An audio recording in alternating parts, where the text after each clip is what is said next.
without any further ado, I'm going to give the floor to Dr. Khullar. He tells me he's a wanderer.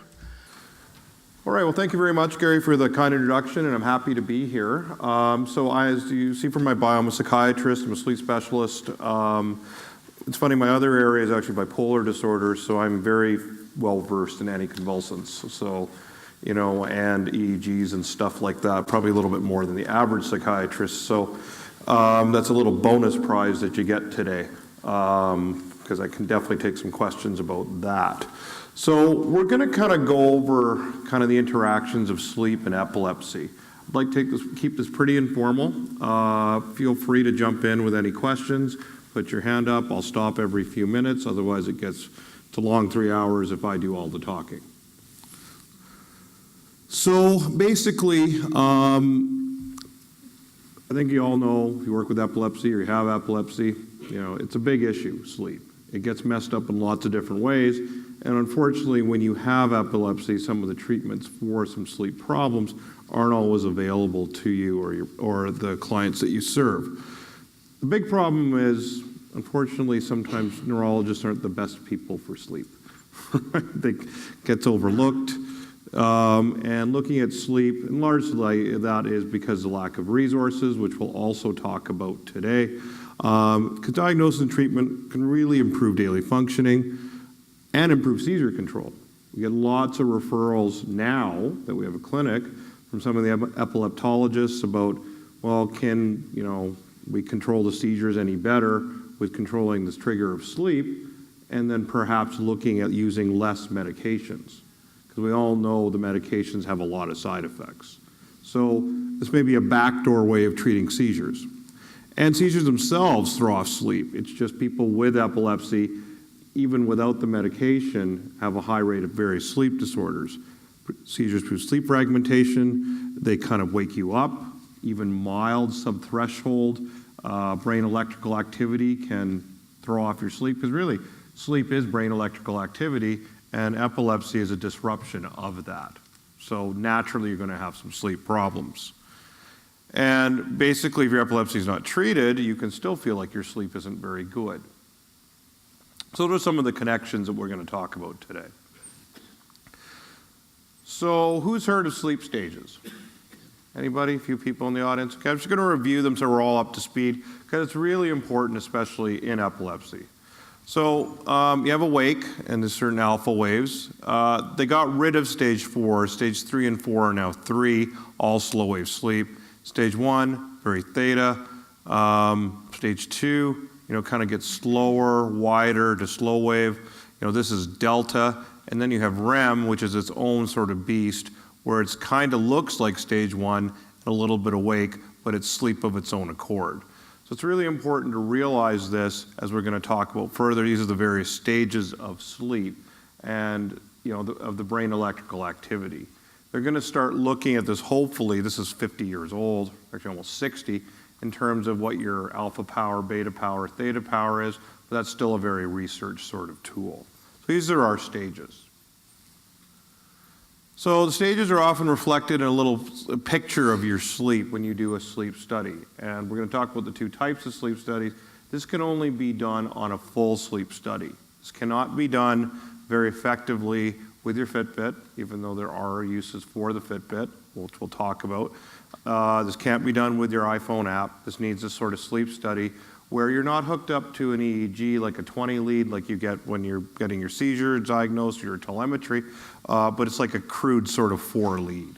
So basically you're measuring sort of, kind of grossly the brain rhythms. And this is what happens with someone with epilepsy. So sorry, let's go back here. So you have stage 1, 2, and 3, and 4. That's combined. It's slow wave sleep. You cycle throughout the night. Your REM gets longer and stronger as the night goes on. That's kind of in a normal patient.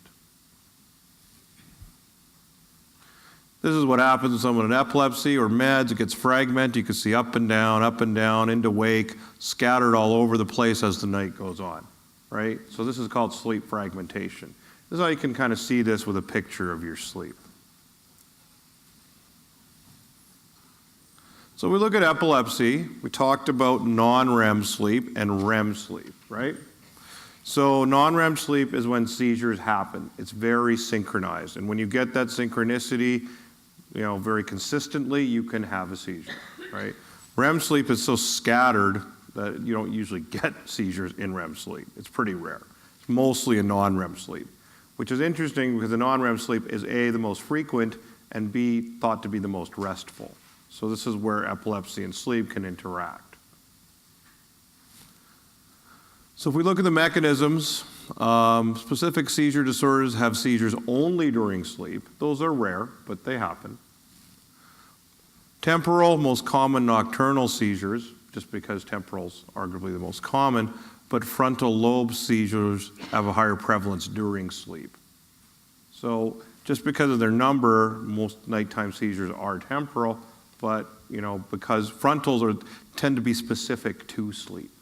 So often we diagnose frontal lobe epilepsy, suspected at times from a sleep study. So frontal, temporal, parietal, occipital in terms of sleep. Like I said, the epileptiform is more prone in non-REM. Light sleep 1 and 2 versus deep sleep 3 and 4. That's kind of, you see it much more in the light sleep. Because everything's lined up in non-REM. Basically you can get a lot of nerve cells are working, where in REM it's all over the place. But a lot of nerve cells are consistently working, and if you have a seizure, low seizure threshold, it can easily be recruited to cause a seizure. Does that make sense to everybody? Okay, if we look at seizure type, like I said, frontal lobe seizures most commonly, but again, during sleep, and I'm going to tell you how a lot of diagnoses of epilepsy are made, but more commonly what I see is some weird nighttime behaviors as an indication of suboptimal seizure control. We're going to spend a lot of time with that in a few minutes. So if you're having weird nighttime behaviors or aren't sleeping well, it could very well be because your seizure control is suboptimal, not the other way around. But when you have a temporal and occipital seizure, they generalize more. They become more pronounced during sleep. So even though frontals are more common, temporal and occipitals generalize more. And like I said, all types of seizures are very rare in REM. So if we look at certain types of epilepsy, they're very associated with sleep-induced seizures. Grand mal, younger myoclonic epilepsy, a lot of childhood ones. Autosomal frontal lobe, as we said, the weird sort of Landau-Kleffner syndrome. So these are the ones that are most sort of related with sleep-related seizures. Because we look at it, and this is one study, I'm not going to show a lot of graphs today, but basically partial seizures and sleep disturbance have worse quality of life. So if you look at their mental health and their physical health, and this is a scale of how well you're doing, people with partial seizures, if they had disturbed sleep, were much lower. Your disturbed sleep overall was lower, because disturbed sleep does not lead to good mental health, or can be a cause by bad mental health, but you can see the difference, between your quality of life when your sleep is disturbed. And physical health as well, the disturbed sleep in the partial seizure group was a lot lower. Much lower than the drop just from the control group. So if you're not sleeping well, you may have poor seizure control, or be more prone to seizures, or just generally feel worse. That's the summary of that graph. If you have sleep disruption, you have worsening seizure control, and goes round and around and around and around. So this is why the things that you can do, because sometimes you can't do much about med side effects because you're stuck on whatever stops the seizure. You can't do much about 2-3 anticonvulsants, but you can do something about the sleep. So, sleep. Sleep problems are almost never one thing. If it was, we'd all sleep a lot better. So usually a layer cake. Some people are genetically poor sleepers. Some people, who's heard of this concept called the body clock? Right. Some people are way out of sync with their body clock. Most of what we see is people are getting up way too early, right? Because work demands it, school demands it, other things demand it, and their body's ready to sleep a lot longer, right? So, and they may not have the flexibility. Shift work is another disruption of this too. And I would argue that if you have significant epilepsy, shift work, especially around the clock shift work, is probably not the best idea. You have depression. We know epilepsy has high levels of depression, anxiety, ADHD symptoms. It often overlaps with bipolar disorder. Sometimes the symptoms can be identical, right? Sometimes the meds are identical. Sometimes a mild seizure disorder can really be helped by an anticonvulsant. We'll talk about that. Then we have pain, medical conditions. Make one word about pain here. If you are in pain, you are not sleeping deeply. They are neurologically inconsistent states. See some heads nodding. The things that shut down in sleep are the things that activate in pain, right? So I think that's, it's almost like if you don't have good pain control, you're not going to sleep well, right? So, and we can talk about that as well. The actual sleep disorders, you can see that's just nested into all these other things. You throw in some poor sleep behavior, and then you have some stress. So how this plays out in reality is the last patient I saw today was a 50-year-old lady, worked at the airport, had a history of being a family of poor sleepers, was getting up at 3 in the morning to make her 4 a.m. shift, right? She worked at the check-in desk, had some depression, had some pain, had some hypertension, snored, poor sleep behavior, and a very stressful marriage. No wonder she wasn't sleeping, right? So you kind of have to unpack it piece by piece. And, with your doctor and sometimes a specialist. So you need an approach to sleep problems. Number one issue in probably North American society is sleep deprivation. So how do you tell if you're sleep deprived? Pardon? You're tired all day. That's one chunk, yep. You don't want to feel like you don't have to do anything, you just want to be lazy. Yep, immotivated, yep. Pardon? Trouble focusing. So those are 3 big ones. And so basically, the amount of sleep you need, everyone here is 8. That's actually kind of wrong. 8's the average. No one in this room is average, right? Everyone's their own individual person. The range is probably, I would say, 7.25 to 8.5. Now, the way you tell is if you're catching up constantly, you're probably not sleeping enough. If you're needing a lot of things to stay awake, you're probably not sleeping enough. So I never tell anyone to get 8 hours of sleep. Just get 10 minutes more. That's pretty easy, right? And then see if, they get another 10 minutes, and then kind of take it from there. So the running thing I hear a lot is, oh, I can drink a Coke and go to sleep. I'm like, I'm sure you can, but your sleep's not as good, right? It's not a binary yes-no concept. So it's really important to realize that, most people are probably sleep deprived. The other problem with sleep deprived comes to your body clock. That 8 hours or 7 or whatever is a lot better if you get it at your preferred times. And that isn't always possible with somebody's life. So there's 2 factors there. But the first chunk is, and it doesn't have to be an hour, just get 10, 15 minutes more. Multiply that by 7, that can make a big difference. Medical causes we talked about, we see a lot of iron issues, testosterone, vitamin D, especially in the winter around here, nights like tonight, there's not a lot of light. I would look at vitamin D supplementation routinely. If you get more tired in the winter, we don't measure the levels because they're not that useful. 2,000 or 3,000 is never going to hurt anybody. Then there's the treatable sleep disorder, then there's mood and anxiety problems, then there's the medication-induced sleep disorder. The problem in epilepsy is sometimes you can't do much about it. Now, I'm not a neurologist, I'm more bipolar, but it seems that some are very stubbornly wedded to their old anticonvulsants, whereas the new ones we'll talk about are much cleaner. But you have to have that individual discussion with your neurologist and see if that's going to work to control your seizures, because seizure control is optimal, right? And depression will give a little bit because, for the side effects, but when seizures, you don't always have that choice, right? So, and unfortunately, a lot of the new seizure medications, as you probably are all aware in this room, are not covered, right? And unless you have a private plan, and that's frustrating of its own accord. So looking at that, it's not surprising that insomnia workups can be very messy, right? You know, they take time, they take effort, they take kind of a relationship with the medical professional or your medical team, and I think these are all reasons why they're often not done, right? But at least you know the factors that you yourself can look at. So if we look at sleep deprivation and epilepsy, well, I've all told you here to get a little bit more sleep if you can. There's a reason we do sleep-deprived EEGs, right? Because you're more likely to see abnormal electrical rhythms, right?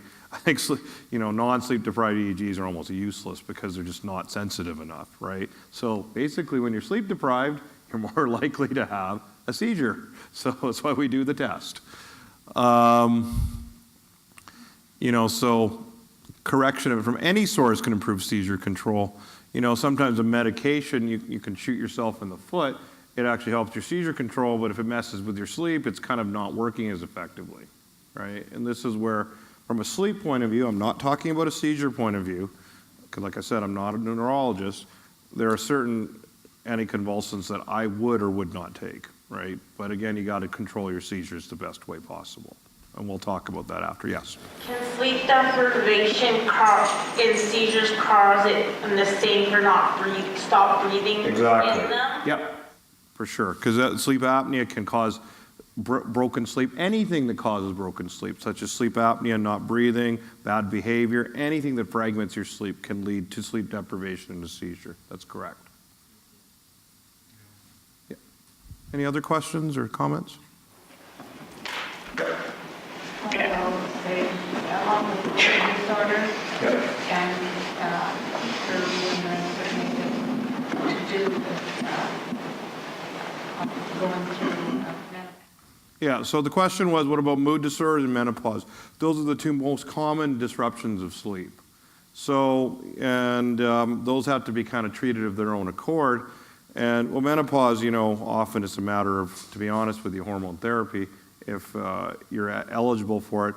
Mood is tricky because some antidepressants can reduce the seizure threshold.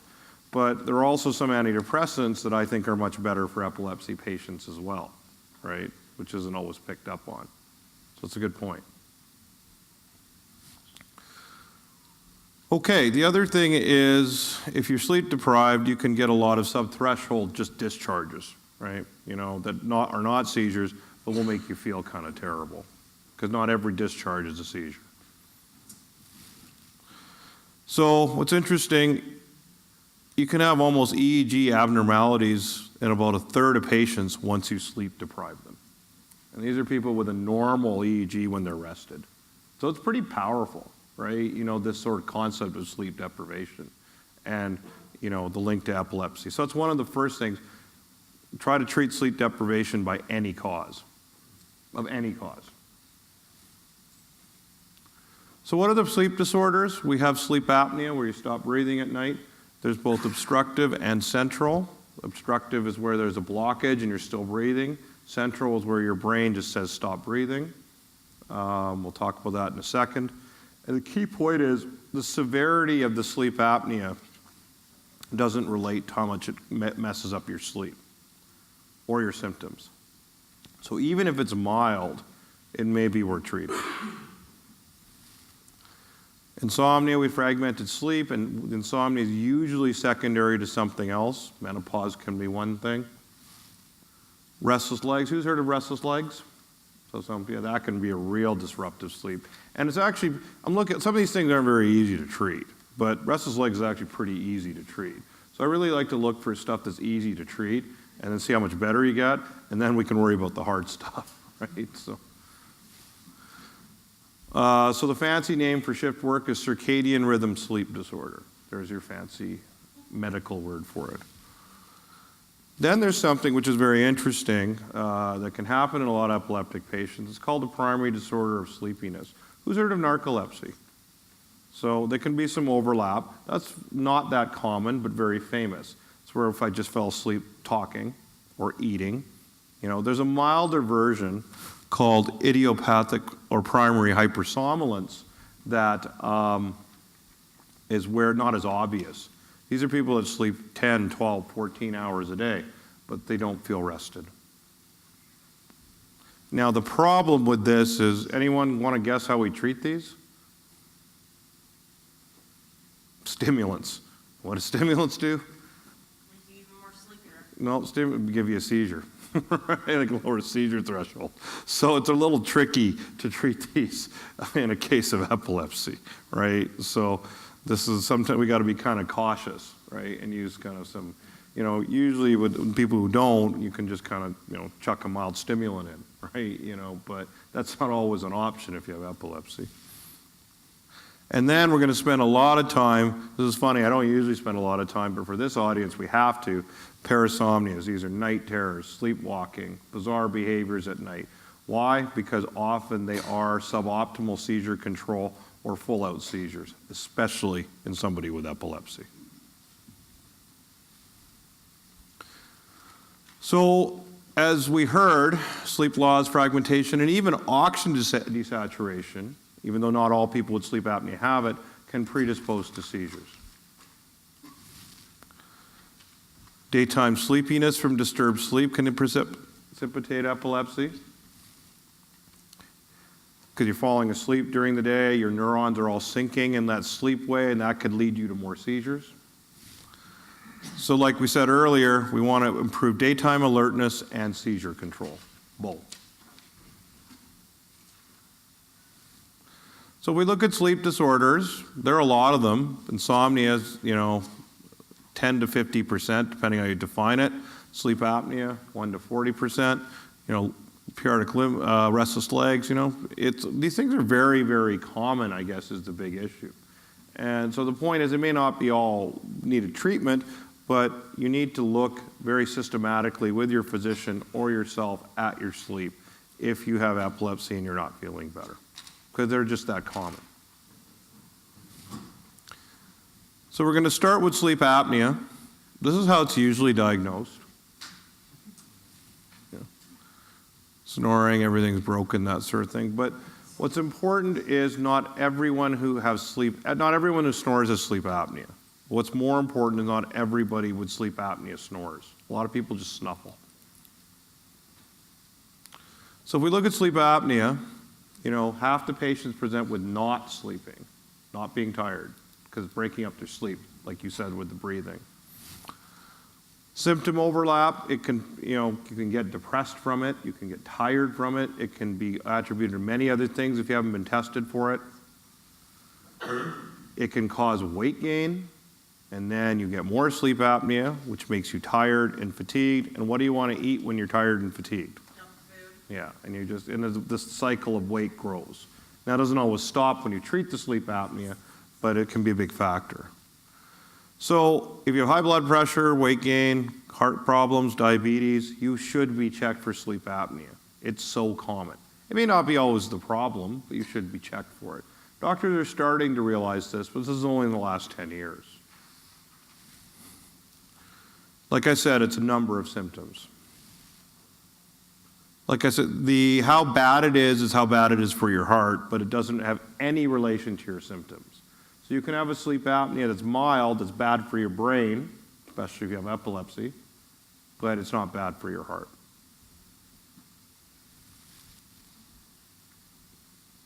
So how does it happen?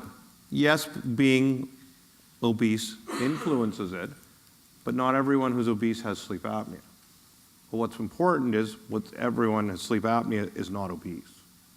It's all about the airway size. And if you have kind of a chin that's further back, big tongue, small mouth, grinding teeth, these can all, dental difficulties, these can all lead to sleep apnea, even if you are of normal weight.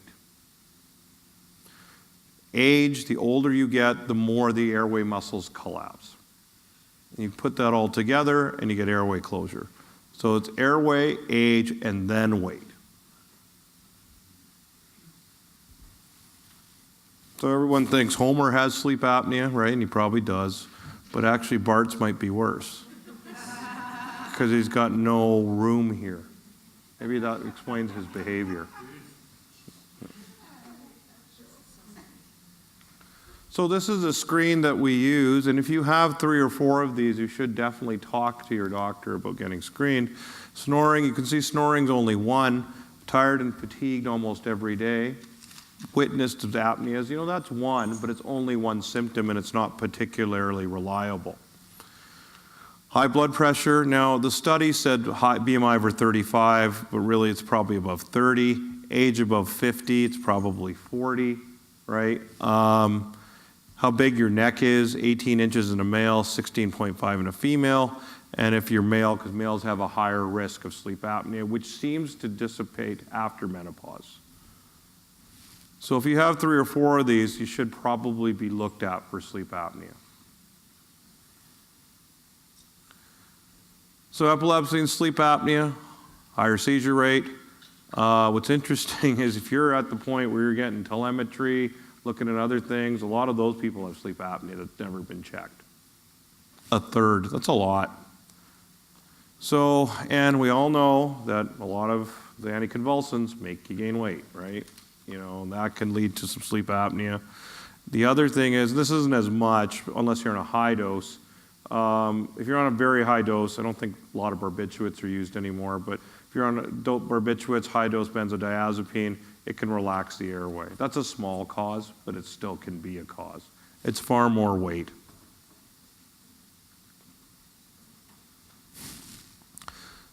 So any questions about that before we talk about testing? Yes. What if you have to listen to music to go to sleep and calm yourself down, but it's still not working, and you're just having more trouble sleeping?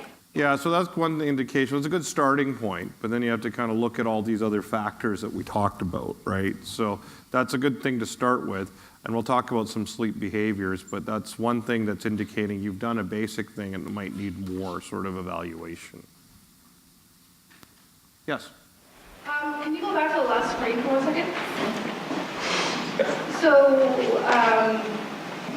benzodiazepines that you use, like Valium, for example? Like, sorry? For Valium? For Valium, yeah. Diazepam that you use for Yeah. a procedure will put you in a postictal state, Yeah. right? So during that postictal, are you more in sleep apnea than you are? It depends on the dose. It can be, right? Like, so diazepam, like, when you use it, if you're using it regularly, it's more of the issue, right? But if your airway is going to be more relaxed, right? For sure.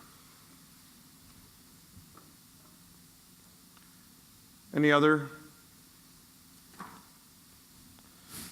Okay, so if we look at everything in medicine as a spectrum, you have snoring and you have all the way to sleep apnea. Even primary snoring can make you tired. Then we have this upper airway resistance where you actually don't stop breathing, but you snore so loud you wake yourself up. And that actually fragments your sleep. And we do see that from time to time. And that overlaps a little bit with mild sleep apnea. So there's 2 types of sleep studies. One where you sleep that are really in use. One where you sleep overnight and are observed, and the other where you take it home. Right? Anyone here had a sleep study? You people, yeah. Anyone here slept overnight? You people, okay. So, but that's the best if you can get it. We'll talk about it. It's hard to get. But a lot of people are getting home studies, which can only really tell you if you have sleep apnea. Right? They can't tell you don't have it. They can say it's probably not a high probability, and they miss the mild ones, and sometimes they don't categorize the severe ones. But they're a good starting point because they're easy to get and they're usually free. Getting a full one can take a long time unless you pay for it. So if we look at the full studies, the different studies, also it's often easier to sleep at home with something, of course, right? There's less doodads on it.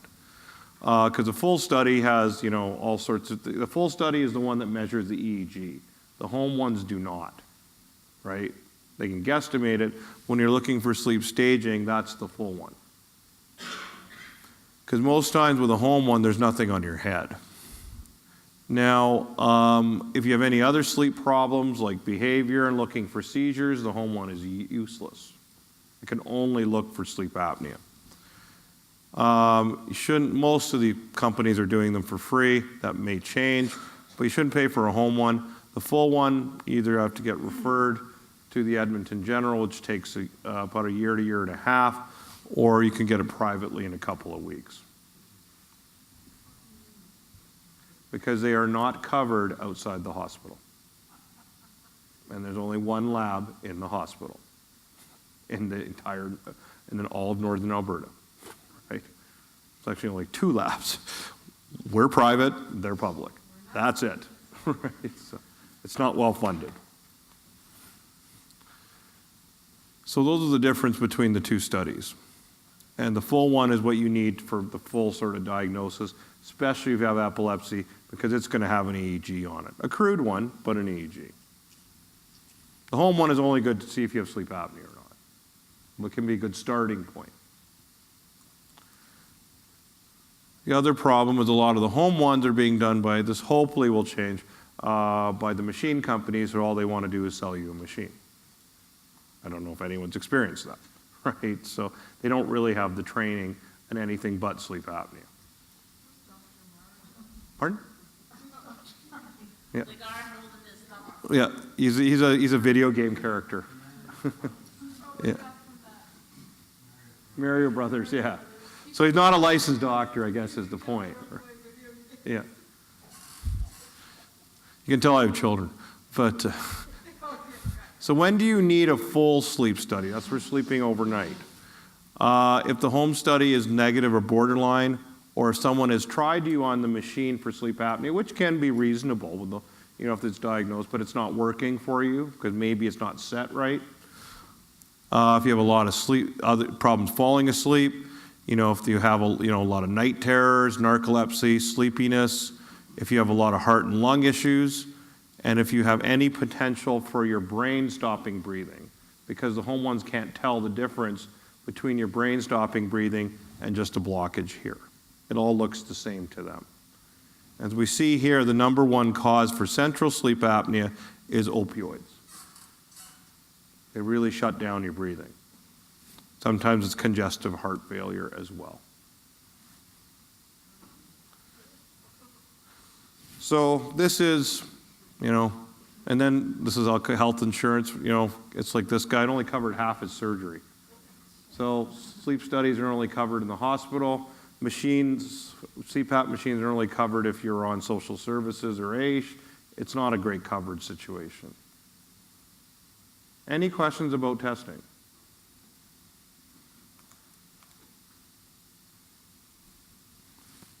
Okay, so where do you get it? Like I said, you can refer usually to a pulmonary doctor to go through the system. Like I said, 1 to 2 years. You can use a home care company for a home study, but make sure they have some sort of medical supervision. You should ask them, right, who their doctor is. Some of them have doctors, some don't. You can get referred to our clinic. We do full and home studies. The full study, like I said, is $800, but it's a couple of weeks, and then we see you within 2-3 weeks after that. You can always come get a consult, but if it's not sleep apnea, it can take a few months.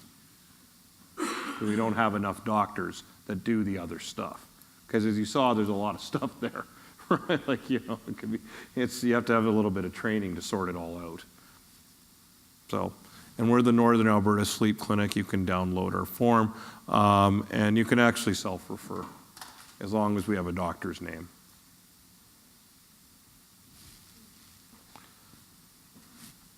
Okay, before we move on to insomnia, any other questions, testing?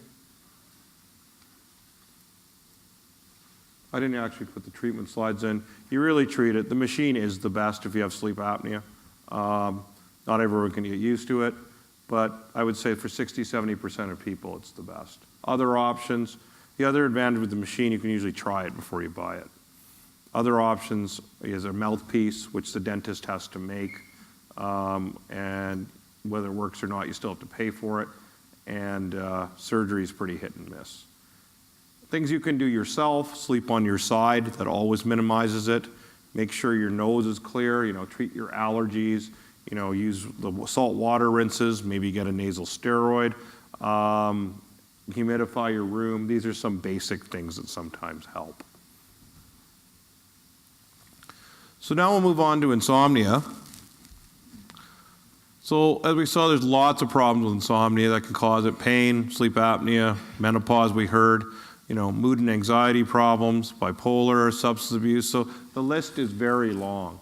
And you need to go over it yourself and with your healthcare professional to try to figure out what's driving the bus with your sleep.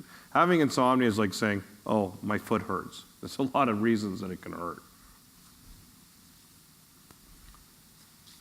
Drugs, if we look at it, stimulants, antidepressants, short-acting sedatives, especially if you're on a sedating anticonvulsant during the day. You know, you can maybe talk to your doctor about maybe can you dose it once a day. Not everyone's seizure control will allow that, but they're better to take at night. You know, asthma drugs, cancer drugs, you know, anything you take that makes you tired during the day throws off your sleep at night. So like I said, caffeine, nicotine, stuff we use to keep ourselves awake, and if you use enough caffeine, it is a bit of a seizure, it can lower the seizure threshold. Alcohol, as we know, is the worst thing you can do for your sleep. You know, it puts you to sleep, but the second half is worse, and in itself is a seizure trigger. This whole concept of cannabis and sleep, it's a kind of a dicey one. It depends what and what for, and what the problem, why you're using the cannabis. It doesn't help sleep directly, but it can help certain things that impair sleep. Yes? I know they make this the oil for epileptics to control their seizures, and it has cannabis. How is that going to control them if it's affecting their sleep? Well, that's a good point, but if it's controlling their epilepsy, that may control their sleep, right? So if you have a lot of pain, you know, that it's not that bad for sleep. It depends on how much CBD is in it and how much THC is in it. So, and it depends what the problem is. So usually seizure control takes precedence, right? So the sleep problems are outweighed by the fact that it helps the seizures, right? So that's kind of how, it's a good question though. Yep. Mine has to do with caffeine. Yeah. Because with me, I'll have my coffee in the morning, and I can only handle so much. And then my stomach says, okay, you've had enough. Yeah. And so that's a good sort of stop. Yeah. So that's probably like a cup in the morning is probably not a problem. But if you're having a liter a day, then that might be a problem. Yeah, not that much. It usually works out to being, say, I have my coffee maybe the equivalent of 2 cups, and then that's too much. Yeah. And then after a while, So you have a self-limiting thing there. and my stomach can't always handle so much. Yep. And my stomach, after that, I just can't do it. I don't even drink coffee. Yeah. Which is a good thing for your sleep. I just want to also, I'm going to send a handout of the slides to Gary tomorrow, just so you don't scribble everything down. So, question? Yeah. What is CBD? So, marijuana is a whole other topic. We can talk about that in question period. There's 2 components to marijuana. One is CBD and the other is THC. And they both do very different things. CBD and THC. Yeah. And each marijuana has different levels of each, right? And THC makes you high, CBD doesn't. bango. Yeah, exactly. That's pretty well the simple thing, right? CBD is actually probably the more medical part. Some people do need a little bit of THC, but the THC will mess you up. And that's what I was trying to explain to someone one time too. And I knew the difference. Yeah. And that's very key. So marijuana isn't all marijuana. You know, high THC stuff, like is marijuana that can make you psychotic. There's actually marijuana that can help your psychosis maybe, right? Like, you know, it's a very different concept. It's like a whole bunch of chemicals, but those are the 2 major ones. What if your body can't tell when it's had enough caffeine and then it's affecting your sleep and affecting your epilepsy? How can you tell yourself to cut it? Yeah, and I'm glad you brought that up. Don't stop all at once, right? Because you're going to feel really bad. You got to slowly taper it, sometimes over a month or 2. So that's a really good point. Because a lot of people are like, oh, I got to stop coffee, and they just stop, and then they feel awful, and then they go back on it. So It's the same as when quitting smoking. Yeah. It's almost. Yeah. When I quit smoking, I made this decision. I had gotten O's retreat, another lung infection. Yeah. It was actually the big lung infection, a bad lung infection. And the doctor was about to go into his usual spiel with me, and I said, well, here you are. And I handed him a full half And then you just stopped. and I said, I just clicked. I'm not enjoying this. Yeah. And I said, here, and then when he was writing me the script for the antibiotic, I said, well, you're at it. That means it's attached. Yeah. I want to quit. And that's a good point. Motivation is everything. Some people never actually had faith when they think of the cycle was attached. Yeah. They think they've been on that. And I just said, that's it, I quit. That's good. I wish more people did that. Can sometimes patches for quitting smoking affect the epilepsy? Not usually unless they're a really high dose. But if your epilepsy control is not great, it's possible. So like I said, move the sedating medications to the evening and the activating in the morning. It's not always possible. But these are some tips. Because if we look at insomnia, it's kind of a glorified anxiety disorder. Your brain's aroused, your body's aroused, you're kind of tired but wired. So, you may not be anxious, but you feel mind is racing or hyperactive or just can't settle. So it's important to realize that you have to do some sort of thoughts, kind of maybe retraining your brain not to worry as much. Because looking at that, when we treat insomnia, we look at all the other problems that we talked about. Then there's behavioral therapy, which is key. Sometimes you have to change your approaches about sleep to already do the behavior, and then you look at using medications. So you should always look at some sort of behaviors, like you said, about listening to music and this sort of thing, before you start, launching into medication. So this is behavior for therapy for insomnia. You can see that just good sleep habits are only one chunk of this. It won't work by itself. Obviously, not a lot of coffee, nicotine, alcohol, that sort of stuff. Don't have a big light in your face. But the big one is number one. You should not lie awake in bed. If you're lying awake in bed for more than, and getting frustrated, it's too long. Get up, go do something else, go back to bed. Bed has to equal sleep. Not bed equals lying around. If you really want to get aggressive about this, scrap this for anyone who has epilepsy, so just don't lie awake in bed for long periods, right? This is a very aggressive form where you actually restrict your sleep, like deprive yourself so you sleep better. That would be not a good idea, right? But you can not lay awake in bed for long periods. Relaxation techniques, and sometimes you just have to change your thought pattern about sleep. It's not how you slept, it's how you felt the next day. You have to de-emphasize the sleep. Yeah. What's autogenic training? No. This is kind of biofeedback. That's a good question, right? So you kind of, seeing what your body's doing and, through a sort of measuring it and that sort of thing. That's what autogenic training is. What if your epilepsy causes sleep deprivation, plus it grows when you're waiting for a check to come in the mail and then you're waiting too much and hyper for it? Yep. Can you get more sleep deprived then? Yep, definitely. That's a lot of that's anxiety, right?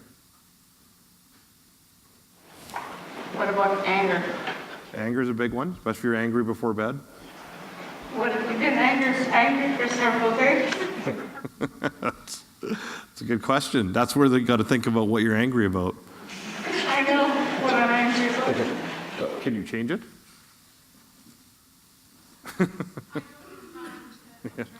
Yeah. Well, that's where seeing Talk to somebody else that can understand some of the stuff you go through, Yeah. or just wait till you're not angry anymore and adjust it with the person. Yep. So basically, this is the gist of it. You can't sleep because you kind of slept all day. These are some things to change your thoughts about it. You don't always get 8 hours. Sleep isn't always perfect. Stop expecting it to be. Just because you're not sleeping doesn't mean that, that's not, your life can still be fine. Your life just kind of sucks because you didn't sleep, but everything in your life didn't suck because you didn't sleep. Don't freak out after you don't sleep well. Don't give too much importance to sleep, and develop some tolerance. So you have to push through. So these are some ways to think about retraining your brain, for anger or anything, or for sleep. So if that doesn't work, to your point about worrying, you might have to assess whether if anxiety is an issue. Like if you're too anxious to do a lot of those things that we just talked about, then you may need to talk to your doctor about treating the anxiety, right? Because you may have some anxiety depression. Because that can throw off sleep quite a bit as well. And people with epilepsy have high rates of mood and anxiety. So if you have a mood and anxiety disorder or not sleeping, maybe talk to your doctor about an antidepressant. If you're on one, look at changing it. Look at maybe a newer antidepressant. Maybe treat your depression and anxiety more aggressively.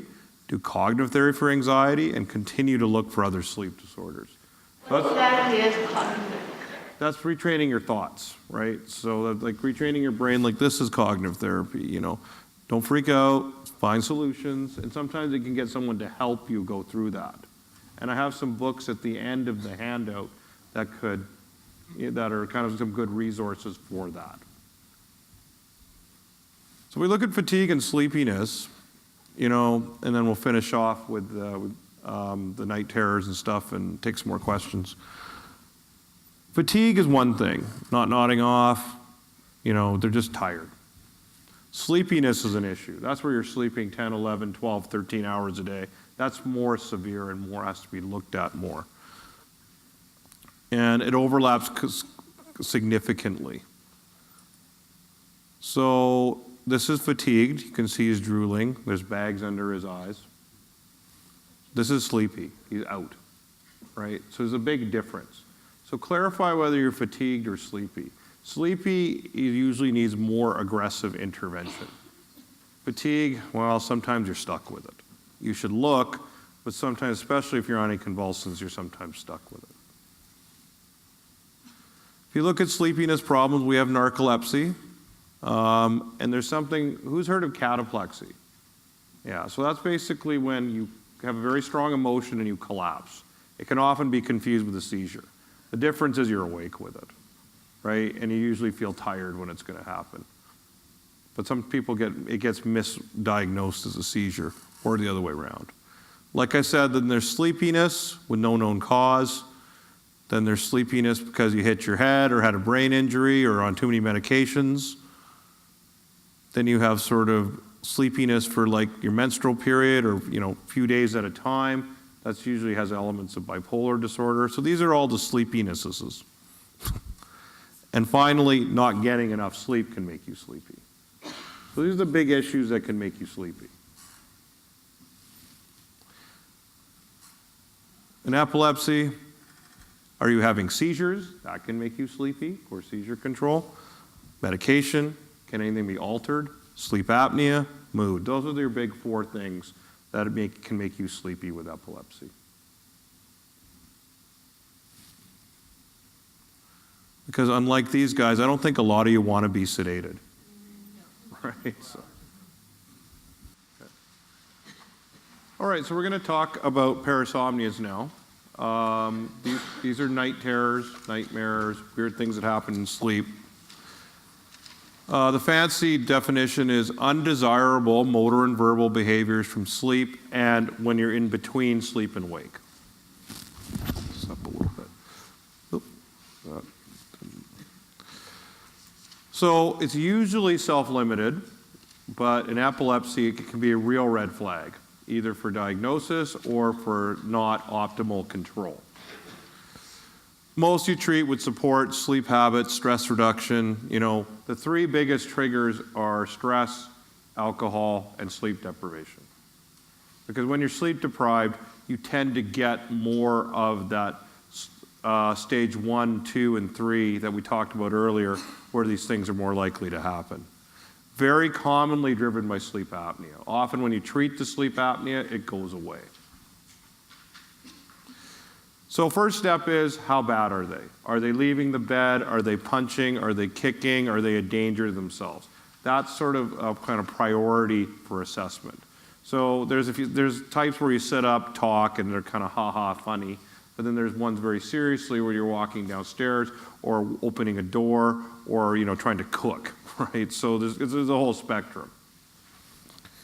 So some basic things: move furniture, lock the patio doors, motion sensors that can sometimes wake themselves up, gates up on doors and hallways, these sorts of things. They rarely need meds, except in epilepsy. Sometimes a tweak of the anticonvulsant is needed. Sometimes caused by them, a new medication introduced in the mix. Clonazepam or Rivotril is often very useful if tolerated, because it's going to increase the seizure threshold anyway. It's not the best anticonvulsant, but it has some anticonvulsant properties, as you all know. Older antidepressants often can cause it. So we talk about parasomnias as the ones that are on the transition of wake and sleep. Those are kind of those. Anyone ever had this before? They have a jerk as they're falling asleep? Yeah. That's fairly normal. That's a transition. It can be quite scary and pronounced, but it's of its own accord. It's not a big deal. Sleep paralysis is usually not a big deal. It's just scary as heck. Basically, your brain's awake and your body is not. And it can trigger a panic attack, which is extraordinarily unpleasant. It's usually just due to sleep deprivation, most likely, unless you're having it regularly. Sometimes trauma, sometimes post-traumatic stress, but basically your brain wakes up before your body. Then there's what's called partial arousal parasomnias, the one in non-REM, the stages 1, 2, 3. Confusional arousals, that's where you sit up, talk, maybe even have a conversation, think there's a mouse in the corner, and then pass out again. Maybe you've all experienced it or known someone who's experienced it. Night terrors, which are more common in kids, where you sit up, scream, really sweaty, eyes are wide open, and you're having the worst sort of experience of your life, and they fall right back asleep. Those are usually self-limited. And then sleepwalking, where you start wandering around. So those are the non-REM ones. And it's kind of a spectrum between sitting up and talking all the way to walking downstairs. And then night terrors are of their own thing. So anyone who sits up and talks, given the right situation, enough alcohol, sleep deprivation, that sort of thing, can actually go sleepwalk. But we all have that threshold. It's just these peoples are lower than most to have this happen, especially if there's a seizure disorder. Then there's the ones in REM sleep. We'll talk about the difference. That's REM behavior disorder. That's when you're acting out your dreams, punching, kicking, ending up on the floor. They tend to be very violent, but you remember that you were being chased in a dream. The partial arousal ones, you don't usually remember them well. The REM ones are, I was being chased and then I punched him or her. Nightmares are commonly because you have vivid memory of them. Those are REM ones. Those are not related to seizure activity usually. The non-REM ones are the ones. Yes? What about when, when you dream and you're running, but you feel like you really need to run, you're in a panic to run, but you have no power to run? Yeah. Is that... And so it depends on so basically if you remember that, that's a nightmare. If you don't have a great memory of it, then it's probably, and someone else tells you that, it's probably one of those partial arousal ones. Yeah. Memory is a big one, and we'll talk about the differences. But what's important is the non-REM ones tend to be and obviously these often overlap, but the non-REM ones tend to be very seizure-y or poor seizure control-y. Then there's ones that, just talking in your sleep. You're not sitting up, you're not doing anything, you're just muttering. So, like I said, confusional arousals. Sometimes when you wake someone up, suddenly you see them.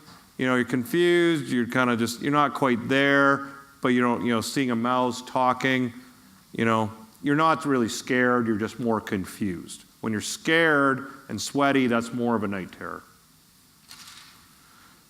Several minutes, doesn't usually take hours, maybe it's usually 5-6 minutes. Most cases resolve within a few minutes. Just go back to bed, that's fine, and you kind of have a joke about it in the morning. Sometimes you can hallucinate, there's a mouse or something like that. They don't usually remember them at all. The running joke is my wife had these, I asked her to pick me up. She's like, yeah, I got you, no car. The next day, she didn't remember it at all, because I talked to her when she was having one of these. She was completely awake. So this is a mild one. That's a confusional arousal. Then we have sleepwalking, which is a worse version of this. So your eyes are open, judgment isn't great, you can be usually calm, but sometimes you can be very agitated, try to climb out a window, shout. These usually last longer, right? They end up downstairs, they end up down the street sometimes, they can open a door. Usually open, kind of like a blank stare. So you can see the overlap here with seizure behavior, right? These can overlap quite a bit. We'll kind of talk about how to tell the difference between what's a parasomnia, what may be seizure activity or suboptimized seizure activity. And you can't really communicate with them. It's usually unsuccessful. So that's sleepwalking. Sleep terrors, in the same ballpark, but a little different. Abrupt awakening, they're scared. They're freaking out. Bolt upright in bed, they don't remember it. Their blood pressure, they're sweating, they're short of breath. Sometimes they even pee themselves, they scream. These are very pronounced.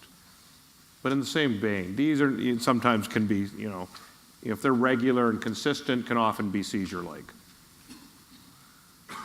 Calm down quickly return to sleep. So those are the 3 types of non-REM parasomnias. Any questions on those? Okay. Yep. I wasn't diagnosed with epilepsy adults. And I used to have night terror when I was a child. It's hard to tell because 15% of children have night terrors. Did you grow out of them? Or did they never go away? Well, the night terror that I had a certain game, I grew out of it. I had other night terrors. Okay, so they never fully went away. No, that probably was an element of your seizure. Yes? What if night terrors can come from an episode that you had just early on a couple months ago and be so horrific that you're starting to harden yourself to go into seizures because you're so scared of what's going on? That's anxiety. So you can have a very, but that's usually, because usually if you have a night terror, you don't remember them. Right? If you're that worried about them, that might be a nightmare that you're anxious about. Okay, so this is REM behavior disorder. Basically in REM, you're paralyzed. Otherwise, you would act out your dreams. This is a failure of that system. So, chased, fighting off somebody, punching, running, kicking, leaping, very, very motor. Whereas, night terrors are sitting up and screaming, confusional arousals are just sort of like, you're kind of like in a daze, sleepwalking, it's very kind of wandery. This is very pronounced movement. They will often recall the dream. Big difference. This needs a more detailed investigation. Well, they all do if they're bad, but this is one that often needs medication. So if we look at those, these are usually older men with some Parkinson's type symptoms. These are not the people that usually have seizures. Often sleep apnea can cause it, and you tend to use clonazepam for this one as well. These are ones that tend to need medication. So if we look at the differences between REM and non-REM parasomnias, we have time of night, later in the night. This is not perfect, but it's a good guide. Later in the night is REM. Non-REM is earlier in the night. Consciousness, you're usually very alert when you wake up from a nightmare. You remember it all. Night terrors, confusional arousal, sleepwalking, you're very confused. Full recall usually, or almost full recall, and you don't remember, in a REM one, you don't remember much of the non-REM one. That's a big one. And with the nightmare, it's kind of tricky to go to sleep. After sleepwalking, people usually fall right back to sleep. So that's kind of how you can differentiate. Now, in terms of differentiating this from seizure type stuff, we talked about it, right? Non-REM parasomnia, don't usually remember it. Not a lot of stereotypical movements are big. You guys all probably know what seizures look like. If you see that repetitive, stereotypical, consistent movement, then it's probably seizure-esque. It's the same type, whereas the night terrors tend not to be, they can vary. The confusional arousals can vary. So, timeline with nocturnal seizures, you can see most common in the first 2 hours, last 2 hours of sleep. Usually no recall, much more stereotypical movements. And so that's kind of how you tell the difference. Sometimes it can be very difficult, but the way I kind of tell is the same. They're always consistent, always happen at the same time of night, no matter what, 3-4 times a week, right? They're just, whereas there's much more variability in a night terror or confusional arousal or sleepwalking. What is it if the seizure wakes you up that you don't know? Pardon? Yeah. Well, yeah. You have no memory. Yeah, and that's the problem. You may not be able to have all of this, right? So, you don't know that, right? So often this is where you would do a sleep study and be observed, and this is where we'd look at the brain EEG pattern. Because it's very distinct if you catch one that night. So this is where the investigation comes. Pardon? That was what you were talking about earlier. Yeah, exactly. So this is where you need the full sleep study. That's when you'd investigate it. If you look at it, the frontal lobe seizures usually come older. Most children, as you said, have night terrors, but they grow out of them by 6 or 7, or have these sleepwalking parasomnia episodes. If you get a new onset, 12 or 13, that's very suspicious. Lots of them, lots of little ones where you don't have 14 night terrors a night. Now that can be, if you're an anticonvulsant and you look at partial control, that cannot be as accurate. Like I said, stereotypic, usually parasomnias are early in the night, and there's a clear motor pattern, and they don't last as long. So they're quicker, more frequent, more stereotyped. So that's kind of a global thing of how you tell the difference.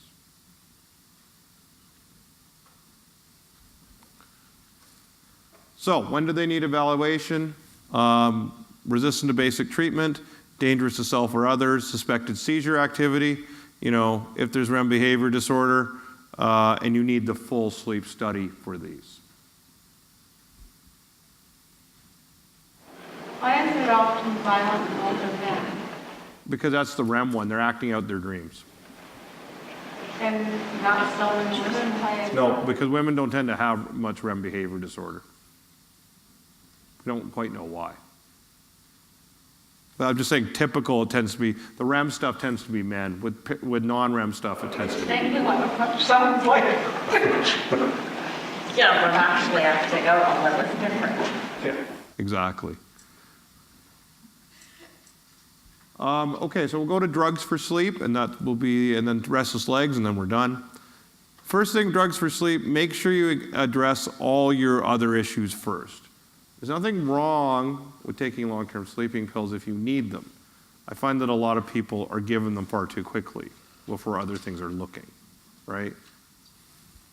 Look at the pattern of prescription, and just because you're taking a sleeping pill doesn't mean you can have horrible sleep behavior. It will actually help the sleeping pill work. So those are some baseline sort of, thoughts about this.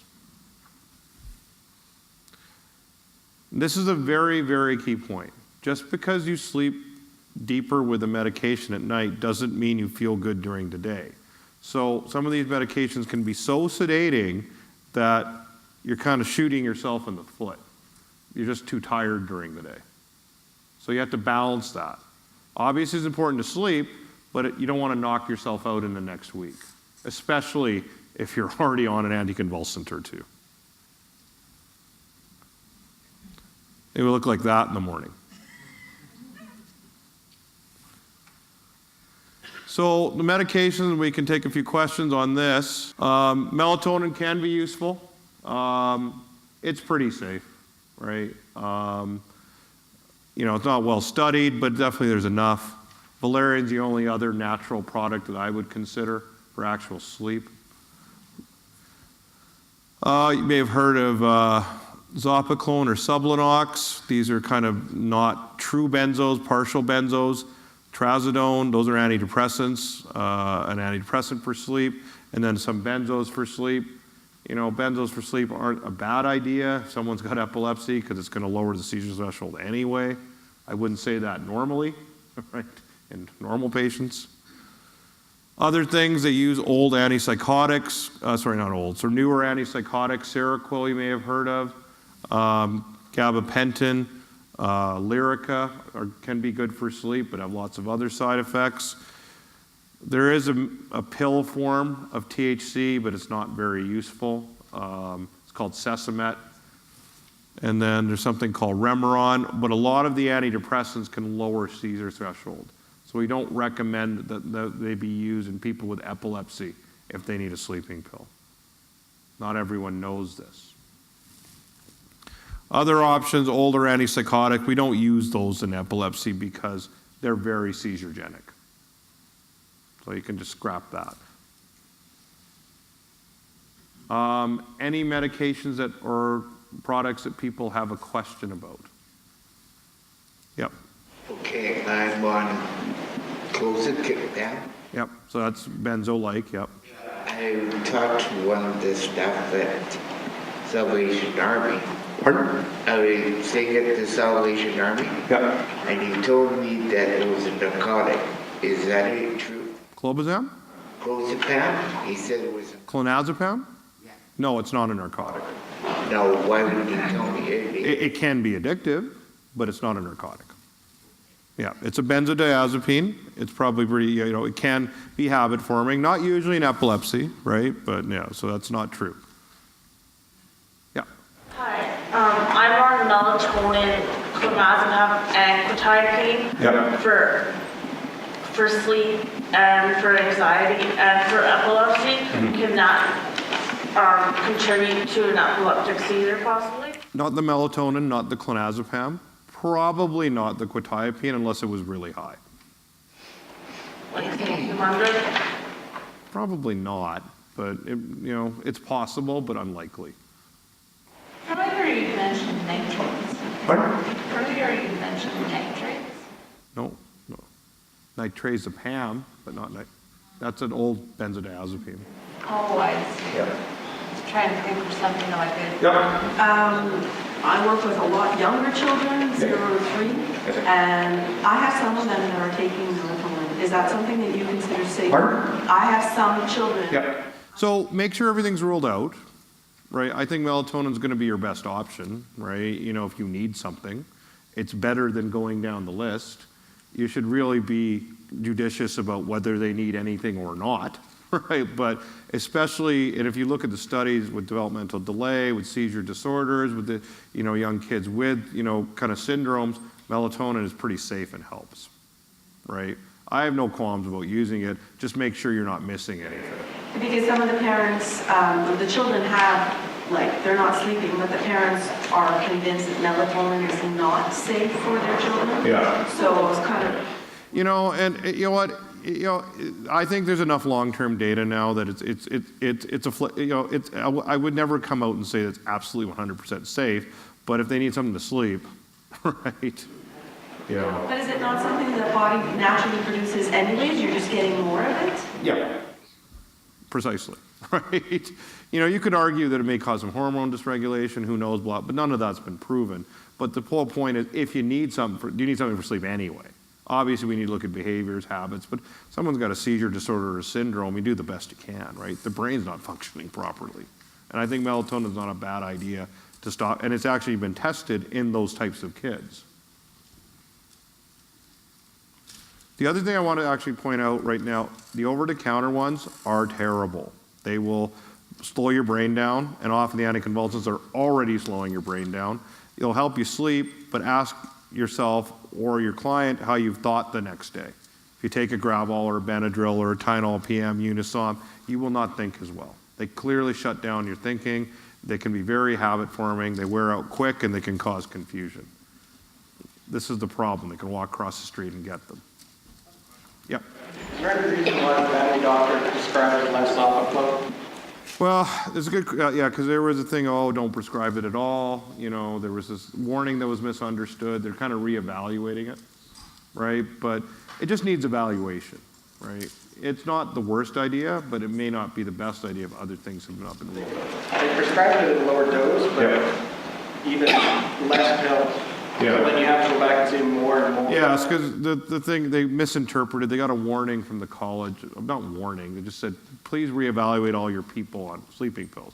They interpreted that as, oh, I can't do this, right? So it's kind of frustrating.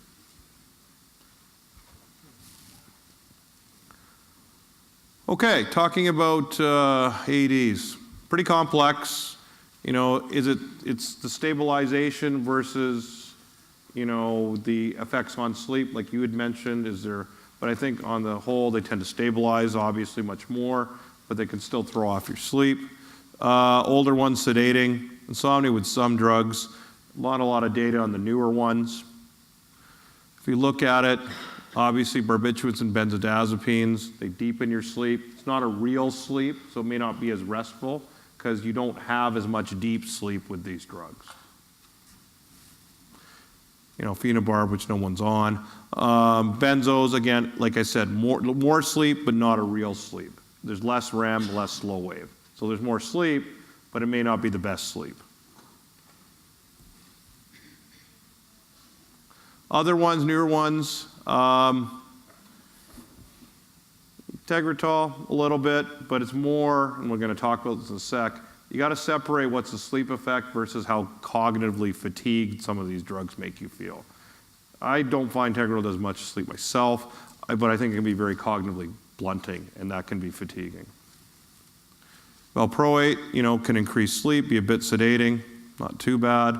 Dilantin, not the greatest for sleep, and also makes you fatigued. Lamotrigine is probably the cleanest anticonvulsant, period. I would argue. Unfortunately, it doesn't always work, right? Topiramate, no sleep studies, but can cause a lot of, you know, cognitive side effects. They call it stupid max for a reason. You know, especially if you try, yeah, especially if you try to play, like you try to find words, that sort of things. It can be nasty for that at higher doses. Good drug otherwise. Pardon? Yeah. We got to control the seizures, right? You know, that's the best, you know, but, and then I guess to me, if I had to say it, I'm not a neurologist, but I'm just saying from a side effect point of view, lamotrigine and Keppra are probably my two go-tos. Wait, pardon? Lamotrigine and Keppra. Right, I think those are the two cleanest, just from a cognitive fatigue, mood, sleep point of view. But you got to control your seizures. Yeah.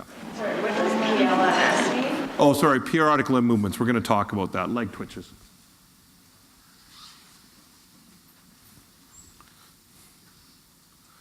So that's going to be for your reference. This is kind of the studies of what they all do. The gist of it is that you can see there's a lot of zeros for, you know, these studies aren't great for topiramate, lamotrigine, but this gets confused with the cognitive fatigue. That'll be for your reference. And obviously, like this guy here, sometimes you're mixing 2 or 3. And like I said earlier, the big issue is cognitive side effects. You just can't think. Tegretol, valproate, Topamax are pretty bad. If you are on Tegretol and you do have coverage, there are some cleaner versions of it now that your neurologist may be aware of that are way better, but they're not covered, right? So that might be worth asking about. And then, like I said, these are the cognitive effects. Lamotrigine is by far the least cognitively blunting. Any questions on that? We don't want to get to this, you know, after the meds kicked in, can't walk, balance, spaced, so. Okay, we'll finish restless legs. Urge, unpleasant sensations in the lower limbs, restlessness gets worse by sitting still, relieved by activity. That's the key symptom. evening or night for sleep worsening. Why I talk about this is very easy to treat. We heard earlier, naturally even, magnesium, iron, increasing blood flow to the legs, hot baths, early evening exercise. You can do a lot for restless legs without taking medication. You don't need a sleep study. Easily treated by your family doctor. More in reproductive age women because of low iron. Diabetes can... Pardon? Sorry for interrupting. Is the magnesium, the iron, and warm baths in the evening and evening exercise. so the magnesium, for example, the magnesium, the iron, and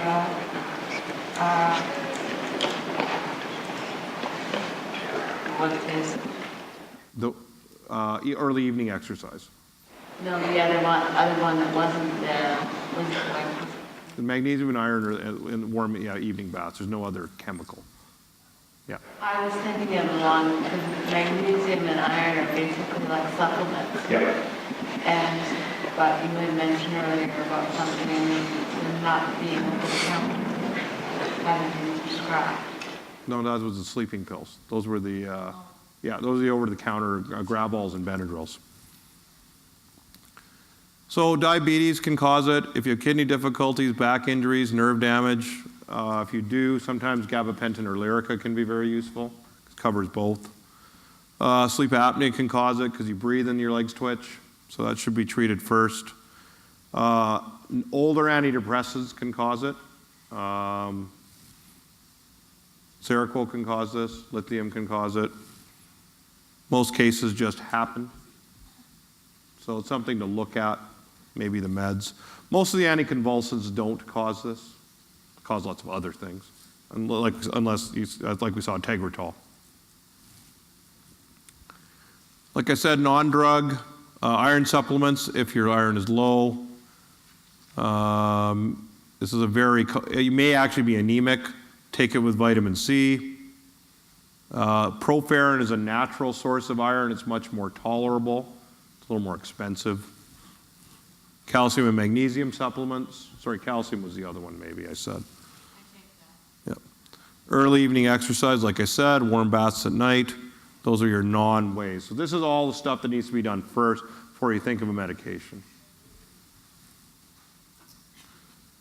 Drug treatment, like I said, gabapentin, pregabalin is probably where I would go first because of the anticonvulsant properties.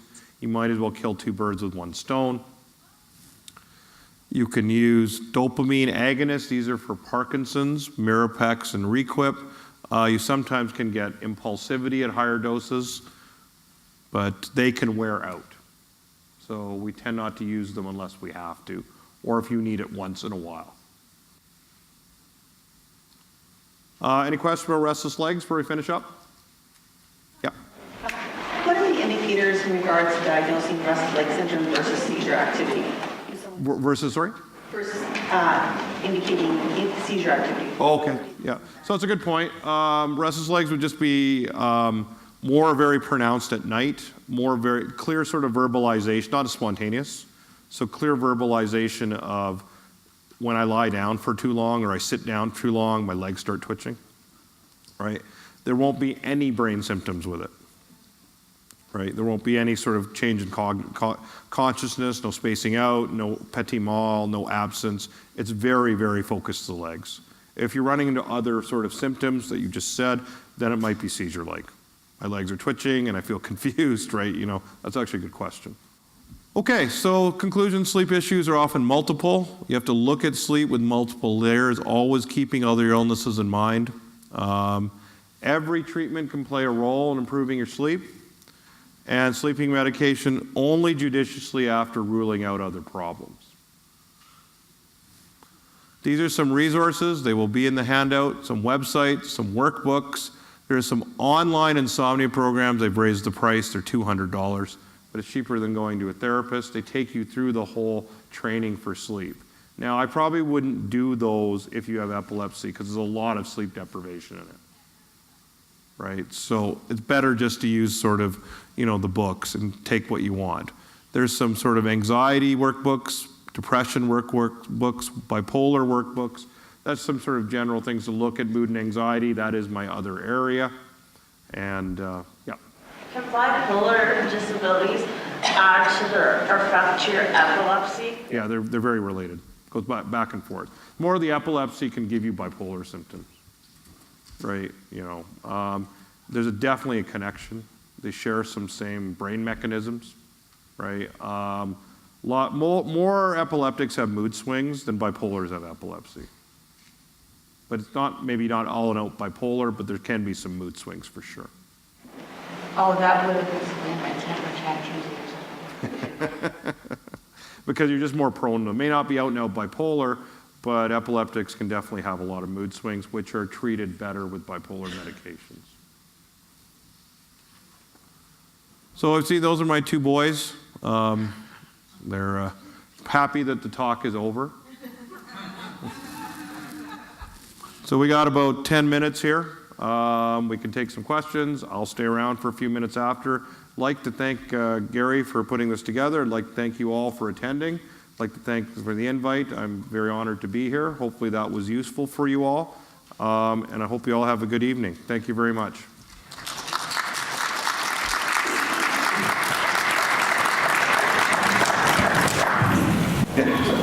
I have one. I'm kind of odd in some ways. There's a lot of people who remind me. I'm 74. The only medication I take at my age is an aspirin, self-prescribed as a stroke preventative. I get by on 5 to 6 hours of sleep a night. And I usually wake up between 4 and 5 in the morning. I actually do my best work in the morning. I've been like that. And I wake up wide awake with my mind going a mile a minute. And periodically, when there's been a lot going on at work, and we have a large family, 6 kids, 10 grandkids, and for some strange reason, they always come to see Grandma and Grandpa to solve their problems.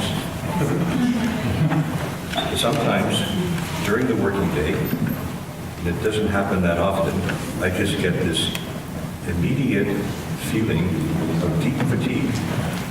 And what I do to get over it, I keep a pillow in my office and I'll occasionally just let the staff know that I'm going to take a power nap. I drop the pillow on the concrete floor and I sleep for 20 minutes to half an hour. And I wake up refreshed and it takes me through to whatever the end of the day is. And I don't understand how that very brief, what I call power nap, can do that. Well, no, it's restorative. It's basically like, and actually, if you can do that, and it doesn't drop your nighttime sleep, it's very useful, because you're getting all those brain waves. But restorative brain waves in that 20 to 30 minute period. So, as long as, I actually have as well, it doesn't affect my nighttime sleep. But the problem is not everyone's that. Right. But you can have early on in the day, you know, you're consistent with it, and it's useful. The reason you're short, you're also a short sleeper. When those are those, he's the lucky 5% that needs 6 or less. There's also the other side that needs 8.5. That's what it's in the office. But the power nap can be extremely useful, right? As long as it's early enough and not too long. So you're very disciplined in terms of 30 minutes, 40 minutes, right? Most people, when they nap too late and nap too long. So that can be an extremely useful way, and they've shown it all over the world. Nap better than 2 or 3 hours of coffee. So you as a medical specialist are telling me that I'm normal? Yep. Did you all hear that? I mean, normal in terms of your sleep. So they sell lots of expensive things online now called blue light blockers. Yep. And there's lots of research on how light affects us. So I didn't talk about that today, and I'm glad you brought that up. So basically, there's a circadian rhythm, that's the body clock. And there's 2 things that do the body clock. One is light in the morning, and one is melatonin in the evening. So if you're not in sync with your rhythm, let's just say you had to get up earlier, and you were night out. So what you could do is use those blue blocker glasses to block evening light in the sun. Right? And then you wouldn't stimulate staying awake later. right? So that would be one way. The other way to do that, to wake up early, would be on more light in the morning.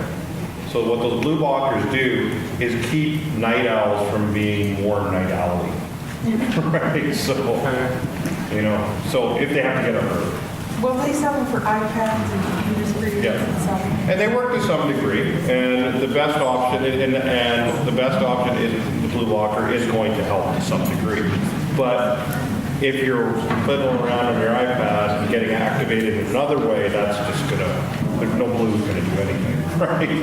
But it definitely, the blue blocker does keep the melatonin level at a reasonable level. And the melatonin is what promotes you to go to sleep. Also the magnesium and Yeah. iron. Well, magnesium overall is And that's good for what sleep. it is, and that's what it is, and the multivitamins. Yeah. Or is there another? No. Magnesium usually not. Iron, it depends on your iron level, right? If your iron level is normal, yes. If it's not, the medium or something. So if you had something like you got to have a child, Yeah. would your iron level be? No, you have to get it measured.